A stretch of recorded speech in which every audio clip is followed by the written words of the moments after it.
Professor Ram Gopal Yadav ji, professor Ram Gopal Yadav ji, 11 minute. कुछ बोल लेने देना साहब। हाँ मुझे जी, नहीं समय पहले से बता दे रहा हूँ आपको। सीमन, इस विधेयक का मैं समर्थन करता हूँ और माननीय मंत्री जी को धन्यवाद देता हूँ कि उन्होंने सबसे पहला विधेयक ही जन कल्याणकारी है उसे सदन के सामने लाने का काम किया। माननीय मंत्री जी एक देवभूमि के मुख्यमंत्री भी रहे और एक मुख्यमंत्री का बहुत ही व्यापक अनुभव होता है, ये मैं जानता हूँ। लेकिन मैं बहुत संक्षिप्त में बोलूँगा। मैं प्रभात झा जी का बहुत ही सम्मान करता हूँ, उनकी सारी बातें मैं सुन रहा था बहुत ध्यान से।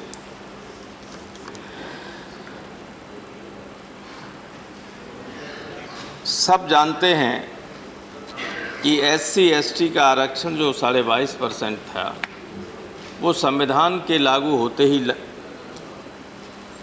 आरक्षण की व्यवस्था लागू हो गई थी। किसने लागू किया इस पर अब हमें कुछ नहीं कहना है, कोई बात नहीं। OBC के लिए जो 27% आरक्षण लागू हुआ वो मंडल कमीशन को BP सिंह ने लागू किया था, ये भी सारा देश जानता है। और फिर क्या चीज़ें हुई क्या नहीं हुई ये अलग बात है, लेकिन कानून को लागू करने के लिए, उसकी व्याख्या करने के लिए जब एक माइंडसेट कंडीशन्ड हो पहले से, तो आप कुछ भी कीजिए उस पर सही तरीके से अमल हो नहीं सकता है।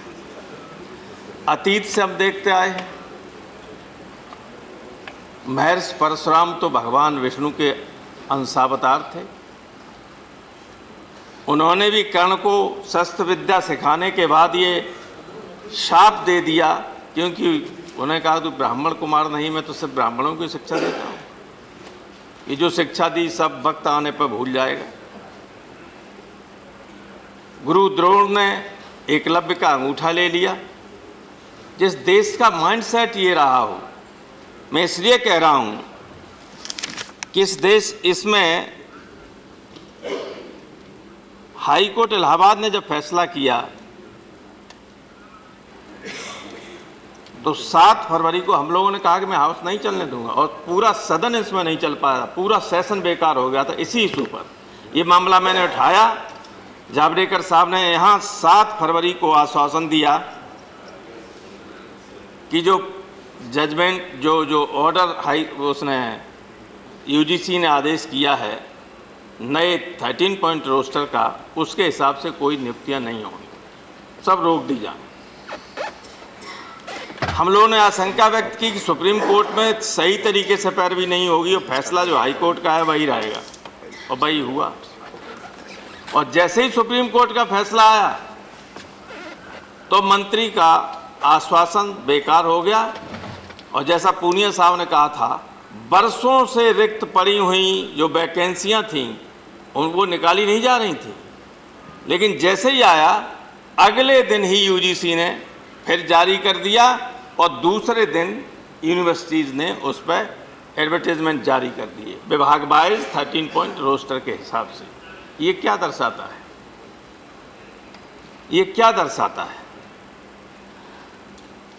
8 मार्च को अध्यादेश हुआ। अध्यादेश तो कानून होता है। श्रीमान 22 अप्रैल को पंजाब केंद्रीय विश्वविद्यालय ने एडवर्टाइजमेंट जारी किए। कुल 156 पदों के लिए कायदे से उसमें 78 पोस्ट होनी चाहिए थी OBC SC ST की, लेकिन विभाग वाइज जारी किए, 200 पॉइंट रोस्टर के हिसाब से नहीं किए।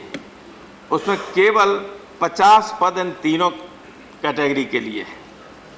कर्नाटक केंद्रीय विश्वविद्यालय ने 11 अप्रैल को 137 वैकेंसियां जारी की, 68 होनी चाहिए ओबीसी एससी एसटी को, उसमें केवल 50 ओबीसी एससी एसटी को विज्ञापित की गई। तमिलनाडु केंद्रीय विश्वविद्यालय ने 16/5/19 को 113 वैकेंसीज एडवर्टाइज की, 56 ओबीसी एससी एसटी को होनी चाहिए थी, लेकिन 40 ही उसमें इनके लिए रखी गई। इंदिरा गांधी राष्ट्रीय जनजाति विश्वविद्यालय अमरकंटक में 45 पोस्ट एडवर्टाइज की गई, 47 होनी चाहिए थी, लेकिन एससी एसटी और ओबीसी के लिए केवल 35। बहुत आश्चर्य की बात यह है कि इन चारों विश्वविद्यालयों में जो 501 पोस्ट एडवर्टाइज की गई, उनमें 27% के हिसाब से ओबीसी की पोस्ट होनी चाहिए थी 135, लेकिन निकाली 63, जो 13.5%। ये अधिकार किसने दे दिया इन रजिस्ट्रार और वाइस चांसलर्स को? आप 27% से घटा के 13.5% कर दें। किसने दिया ये अधिकार इन लोगों?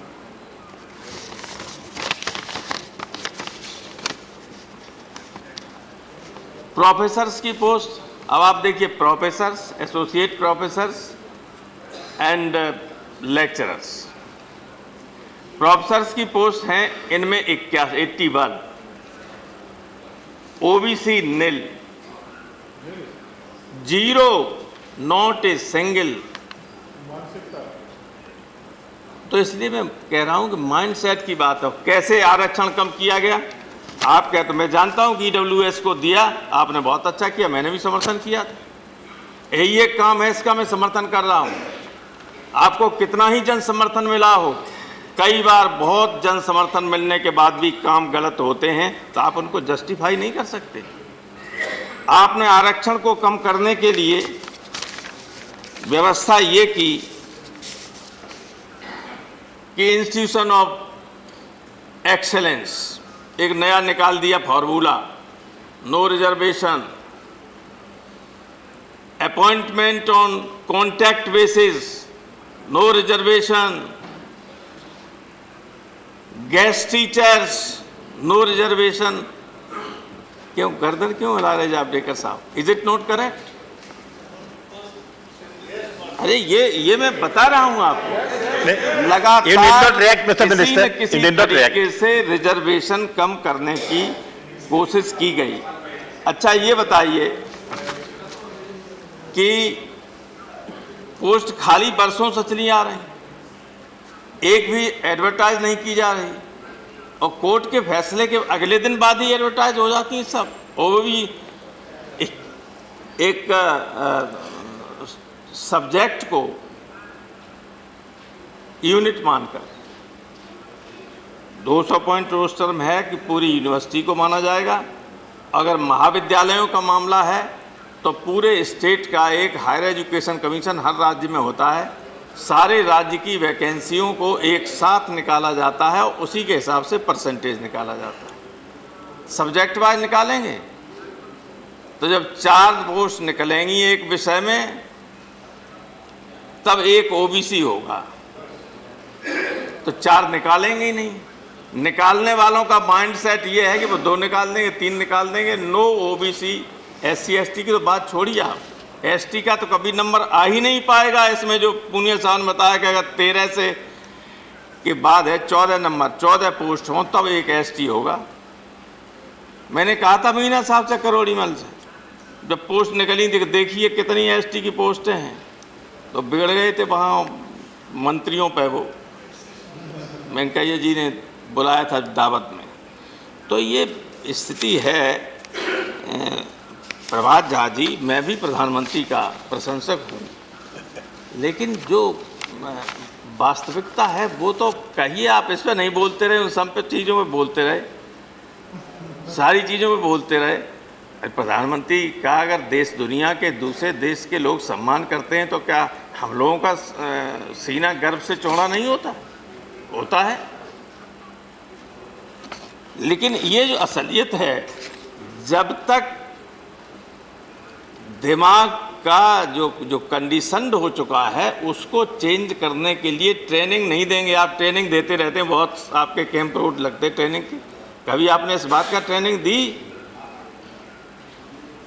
कि बदलिए दिमाग। इस देश में आखिर तरक्की बहुत हुई है, तो तरक्की हुई है 15 परिवारों की। देश के 15 लोगों के पास 80% संपत्ति है आज हिंदुस्तान में।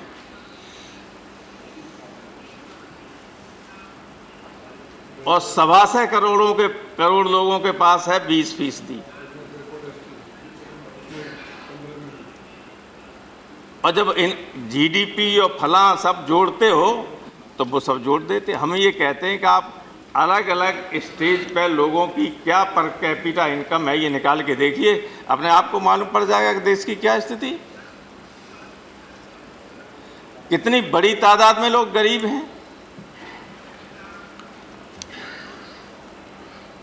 जीडीपी। रामगोपाल जी, आपका समय समाप्त हो चुका है। मैं ये कहना चाहता हूं श्रीमान, कंक्लूड नहीं कीजिए। कहूंगा, मैं माननीय मंत्री जी से ये कहना चाहूंगा कि आप उन लोगों पर जरूर नज़र डालिए जो लोग अध्यादेश के बाद भी, अध्यादेश माने आपका आदेश है, सरकार का आदेश है, सरकार का कानून है, उसके बाद भी जिन लोगों ने काम किया है ये कि 13 पॉइंट रोस्टर को ही लागू करने का काम कर रहे हैं, 200 पॉइंट रोस्टर का नहीं, तो ऐसे लोगों से जवाब भी मांगिए।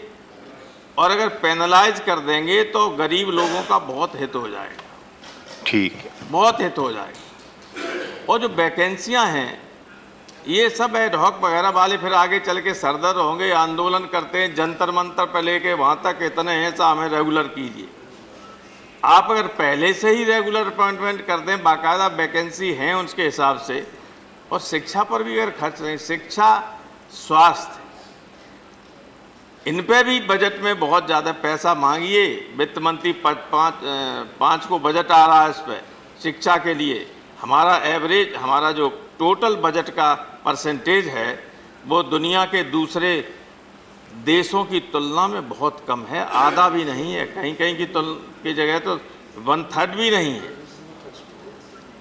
इसलिए बजट का प्रोविज़न कीजिए, टीचर्स को अपॉइंटमेंट कीजिए। टीचर्स रिटायर होते जा रहे, पोस्ट क्रिएट ही नहीं हो रही। जब पोस्ट क्रिएट नहीं होगी तो अपॉइंटमेंट कैसे कर सकते हैं आप? तब आपको एडहॉक अपॉइंटमेंट करने पड़ेंगे, कॉन्टैक्ट पे करने पड़ेंगे। जैसे कोई टीचर्स अपॉइंटमेंट नहीं हुए तो शिक्षा मित्र हो गए, अब हो गए लाखों की तादाद में, और इकट्ठे होकर जाते हैं लखनऊ में, राजधानी में, और प्रदर्शन करते हैं। इतना कोई पॉलिटिकल पार्टी इतना बड़ा प्रदर्शन नहीं कर पाती। तो ये संकट आपके सामने, केंद्रीय सरकार के सामने भी आ जाएगा। इसलिए सारा बैकलॉग पूजा कीजिएगा। आप तो उस ज़मीन से आते हैं जो सबको, जिससे उम्मीद की जाती है कि सबको न्याय मिले, जिसकी तरफ लोग जाते हैं। स्वयं मोदी जी बैठ गए थे जाके। समाप्त कीजिए, आपका समय काफी नहीं, हमें फिर भी हमने 2 मिनट और दिया। बैकलॉग पूरा कर दीजिएगा, अब कंक्लूड कीजिए। ओबीसी, एससी, एसटी का, और इसको बहुत ईमानदारी से लागू कराइए। आप इस मंत्रालय को सफलतापूर्वक चलाएं, ये मेरी कामना है। धन्यवाद। और धन्यवाद। मैं इसका समर्थन करता हूं तहे दिल से, जो आपका। धन्यवाद।